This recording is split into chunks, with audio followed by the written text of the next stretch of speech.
Hello, hope you are staying safe and having a healthy and happy lifestyle with everything going on right now. I know I say that every time I make a video for my field trip, but it's a different week and different things could happen, so I just feel like I should say that every time. I say that to anyone that I talk to. I always am like, how are you? Like, hope you're staying safe and healthy and all that, because I'm a very caring person. Anywho, for the Marine/Unique Environments field trip, I have decided to do it virtually just because with COVID going on, I prefer to stay home if I don't need to really go out. So also thank you for giving the option for a virtual field trip. It's really great and I really appreciate that, and I'm sure a lot of other students do as well. So I watched video 1, which was about Fort Myers Beach. The guy was, I guess, carrying one of those sticks that you put a little GoPro or something on, or at least that's what I thought he was doing. And it was nice to see like Fort Myers Beach and Estero and all that island from someone else's perspective, because I'm born and raised here, so it's just cool to see that from someone else who is not from here. And so yeah, after watching video 1, ways that the natural world of Estero Island is important to help people as well as the planet is Times Square. This is from video 1. I'm just using different bullet points that I saw from the video and heard from the video, and then I will say it. So the first bullet point that I made was Times Square, which is a popular area of the island that is well known for its popular retail places such as bars and restaurants with both indoor and outdoor seating, entertainment at night, most likely people playing the guitar, singing, the usual type of entertainment, as well as the sunset. I have to say that is the most beautiful part of the beach, is either the sunrise or the sunset. It is just like stunning. Second bullet point, Fort Myers Beach Pier. It gives people the ability to walk out all the way in the water at the end, and they go out further into the water, but they don't physically have to be in the water if they don't want to be in the water. I've went out on the pier. My best friend had her birthday about 3 years ago at the beach, and we went out on the pier, and it's really beautiful to go out there and look at everything further out and not being in the water. I'm not a fan of the beach water. But another bullet point is Bowditch Park Beach. It consists of the bathhouse facilities, showers, and picnic shelters, which is good for the beach because if you want to shower off before you're going home, that would be really great. So that way you don't want to get your car dirty, or as the guy in the video said, if you have to use the restroom, you can go use the restroom. You can take the trolley. That's really great for people to do, especially if they're not from here and they come here to see the beaches. Then they could take the trolley and learn more about this place. The pier area allows food to come in and out, such as like the shrimp boat, so that way the restaurants can get food in and out.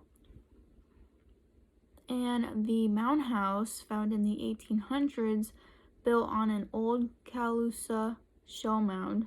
The Calusa Indians built up the earth out of shells, which was very interesting. I did not know anything about that. So once I found out about that, I thought it was pretty cool. After mentioning all my bullet points from the video, the natural world of Estero Island is important to people and the planet because people enjoy going to this island to enjoy themselves. If they want to break from whatever they got going on, they go there. And they get to see the beautiful sandy beaches in their natural state, which is very, very beautiful, which is great for the planet. And also people can get the natural vitamin D and C from the sun, which that's a plus. And this will cause sustainability to have a great increase over the years because people are happy, so sustainability will go up. And yeah, not just because people are happy, but the beaches are in their natural state and the island is in their natural state, so that's what will help sustainability as well. The connections between the two of Estero Island and Fort Myers Beach is that Estero Island is a barrier 7-mile island that forms Fort Myers Beach. And both of the places share hotels, resorts, marinas, yachts, etc. They have the sky bridge to Sanibel Island and the causeway, which you can use to transport back and forth. And Estero Island, along with San Carlos, make up Fort Myers Beach, the water. So that's how those are connected. And now on to video number 2. Let me just start off by saying that I think it is awesome that Mrs. Hughes was able to do that. It's really sad that she's not here anymore, but her legacy will continue on. So the first question, talk about one of the original groups of settlers that Mrs. Hughes discusses. She mentions several. What is their connection to the island and to Southwest Florida today? One of the original groups of settlers that Mrs. Hughes discusses is the Calusas. Their connection to the island and to Southwest Florida today is the shell mound in the area that they had built back in the day. It was built at the end of Connecticut Street on Fort Myers Beach. There is a house built at the top of the mound, which was built in 1906, which is also the oldest existing building on the island. Mrs. Hughes also exclaimed that the town of Fort Myers Beach owns it today. The family that previously owned it tried selling it after a woman passed away, but Fort Myers Beach didn't want them to sell it, so they actually had raised enough money and bought it for them, and now they own it, which can keep the legacy going of the mound. Estero Island is a barrier island. Barrier islands are temporary by their very nature. Why is Mrs. Hughes concerned about the canals that have been built on the island? Should we build on barrier islands? Why or why not? So, after watching the video, I figured out that Mrs. Hughes is concerned about the canals that have been built on the island because of the previous hurricane that hit and torn down the bridge they had just built in 1926. She's worried that the canals leading to the beach would be chopped into pieces if another hurricane were to happen. We should not build on barrier islands because barrier islands, for one, are not permanent. This is because they are just made up of sand that formed from off of the coast. So therefore, if something was built on the barrier islands and a hurricane hit it, then there's a chance that it would get destroyed along with the island itself. So that the next question is, the town of Fort Myers Beach used to be primarily a fishing village. Now it is primarily a tourist destination. Why has that changed?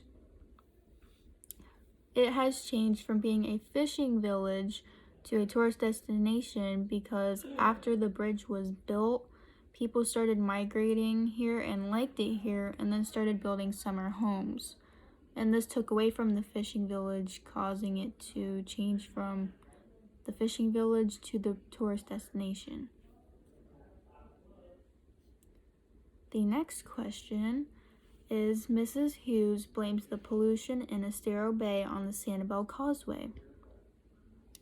And I went to Google Maps and found Sanibel Island, the Caloosahatchee, and Bowditch Point, which is on the north end of Estero Island in Fort Myers Beach. And she talks about the flat area where the seagrasses died is just to the east of the Bowditch Point. Do I agree with Mrs. Hughes' assessment? Why or why not? So I do not agree with her assessment that it was a mistake because the flat she talks about where all the seagrasses died is just to the east of Bowditch Point, meaning if anything, it would not really have anything to do with the Caloosahatchee. It would most likely be from San Carlos Bay because that is closer to Bowditch Point rather than the Sanibel Causeway.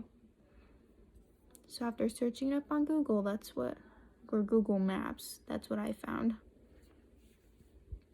Because like Bowditch Point was like right here, and then the area that she was talking about was like right here, so it's like pretty close. The next question, what was the difference that Mrs. Hughes saw between effects of the older hurricanes that struck the island when the cottage sat on the beachfront and Hurricane Charley in 2004? Is there a way to remedy this? Mrs. Hughes exclaimed that she did not see any differences between effects of the older hurricanes that struck the island when the cottage sat on the beachfront in Hurricane Charley in 2004. She says that weather-wise it's going to be the same. It just depends on how bad a hurricane is and how close it is to you, but you are going to have the same kind of reactions either way. I do not believe that there is a remedy for that because you can't really help hurricanes and all you can do is prepare for them. The last question is, connect Estero Island and Fort Myers Beach to all aspects of sustainability, people, prosperity, and planet. There is a connection between Estero Island and Fort Myers Beach in all aspects of sustainability, such as people, prosperity, and the planet. For sustainability of people, Estero Island and Fort Myers Beach both provide their natural surroundings for people to explore. There are different areas to go to, and both of the areas provide living essentials, such as housing, retail stores like restaurants and shops.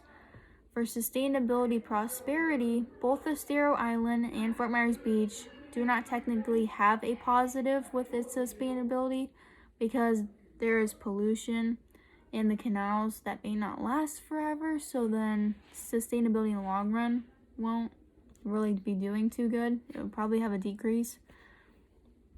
And for the planet sustainability, there's also not much sustainability because beaches are one of the most popular places to have trash and pollution in the water, on the sand, and even in the grass or even in the restrooms because people do not want to throw away their trash for some reason. And for these exact places, there's always pollution around. Whether it's these beaches or beaches somewhere else, there's always going to be trash anywhere. I mean, even if you are not on the beach, there's still trash. But that is my virtual field trip. I hope you enjoyed it, and I hope you have a good rest of your day. Thank you.